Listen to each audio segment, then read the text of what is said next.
الرحیم صلی اللہ علیہ حبیبی محمد علیہ وسلم۔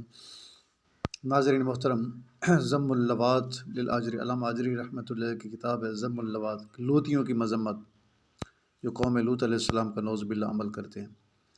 اس میں باب قائم فرمایا علامہ آجری رحمۃ اللہ، باب السنن والآثار التی حرمت، کہ باب بیان ہے سنن اور احادیث وہ جو کہ حرام قرار دیا گیا ان میں علی حاضر الامتی، اس امت پر، عمل قوم لوط علیہ السلام کی قوم کا عمل، کہ من اتیان رجل کہ مرد کے ساتھ شہوت پورا کرے۔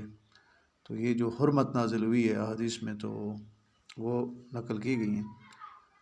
تو راوی کہتے ہیں کہ میں نے سنا حضرت جابر بن عبداللہ رضی اللہ تعالیٰ یقول، وہ فرما رہے تھے قال رسول اللہ صلی اللہ علیہ وآلہ وسلم، کہ نبی پاک صلی اللہ علیہ وسلم کی ذات مبارک نے ارشاد فرمایا، ان اخوف ما اخاف علی امتی، کہ سب سے زیادہ خوف جو میں خوف کرتا ہوں اپنی امت پہ، بعدی کہ میرے بعد جس گناہ کا میں خوف کر رہا ہوں، عمل قوم لوط، کہ لوط علیہ السلام کی قوم کا وہ عمل ہے۔ اور حضرت لوط علیہ السلام کی جو قوم تھی نعوذ باللہ، وہ مرد کے ساتھ جو ہے شہوت پوری کرتے تھے۔ تو فرمایا کہ اس گناہ کا میں اپنے دنیا سے پردہ فرمانے کے بعد اس عمل کا بہت زیادہ خوف کر رہا ہوں۔ حدیث شریف کا یہ مفہوم ہے۔